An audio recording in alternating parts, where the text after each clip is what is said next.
Hey guys, welcome to a new Razor tutorial. This week we're gonna look more into what we can do with Razor instead of how it works.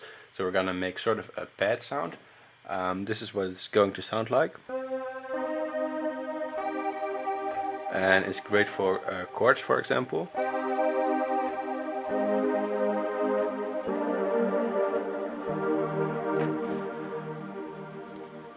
And to make this sound there are a few modules that we need. First we're gonna open up the pulse to saw oscillator in the first and the second oscillator slot. And we do that by clicking on the title and then select the pulse to saw right here. This one is very simple oscillator where we have this knob to switch between a normal pulse and a saw wave. So on the left it's gonna be a pulse and on the right it's gonna be a saw. Then the amp is all the way up and we have a ratio of 1, which is all pretty normal. And then for the second oscillator we choose this, so we choose the same here, and then that one we set all the way to pulse and we give it a ratio of 2, and then without the filters and all the effects it should sound something like this. Sorry, like this. So this is just the first. I find it pretty cool that it sounds so clean. It's just a normal, pretty boring wave actually. It sounds very sharp and defined. That's what I like about Razor. For the second oscillator, we gonna set the LFO1 to the amp, and LFO1 is set to Hertz, so it's not synced, and it's just controlling the volume of the amp. And to do that you click on this light gray circle right here, and then you choose LFO1 and you give it an amount, and I gave it an amount of 22, but that's up to you. And the ratio is set to 2. And ratio, you can just think of it as pitch. So then we're gonna go over to the low pass filter. And the settings all look like this. I've set the cutoff somewhere around 85, boost around 0.17, width 28, and the slope -12. But I also use the attack and the decay smoothers here. Smoothners, I think is what they call them. And those you find in each filter, in each module.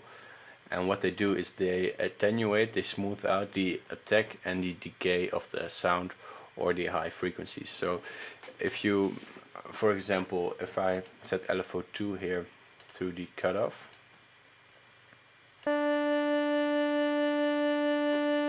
you can hear that it modulates pretty smoothly. And if I turn the attack down,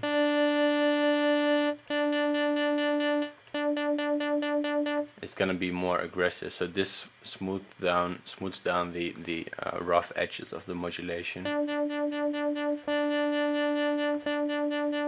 And damp just damps the high frequencies to also make it a little bit smoother.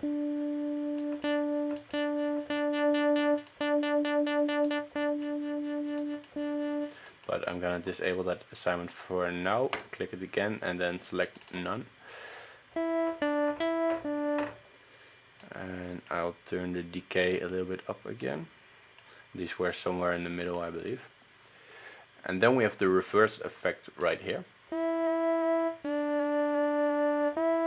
And the reverse effect is modulated by envelope 3. And if you look over here at envelope 3 at the bottom, you can see that we have a little bit of decay at 34.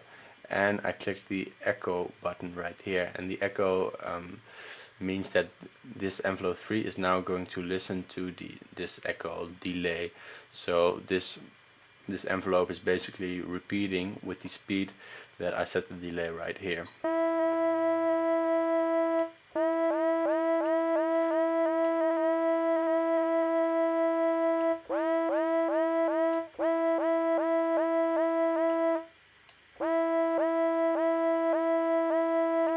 But it does fade out depending on the amount of feedback that you use. So if the feedback is all the way down, it won't, just like a real delay, it won't delay multiple times.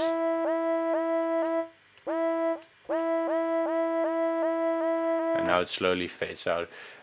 With this button you can let it listen to velocity. So that's cool.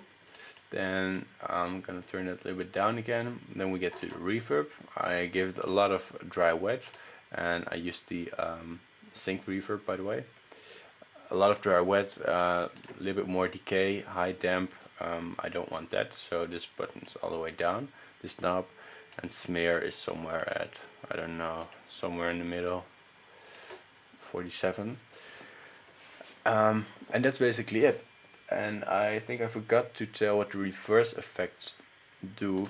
All these effects have something to do with the detuning of the partials that are in the sound, and this reverse effect reverses the partials and it places more partials near the root note and less in the high end. At least that's what the manual says, but with the effects and all that stuff, I don't think you really need to know all that, because it's more important how it sounds. But that's what it does. It places more partials at the bass frequency than in the higher range, and then reverses it.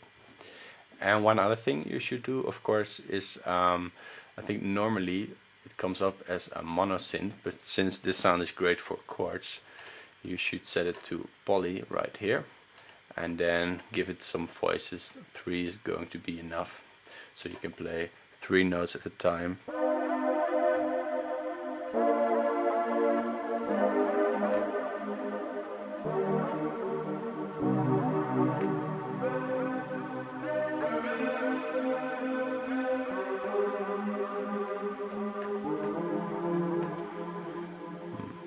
The melody sounds familiar, but I can't remember where from.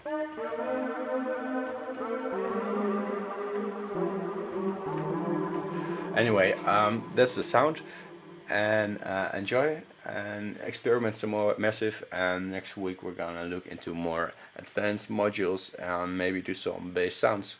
Thanks, see you then.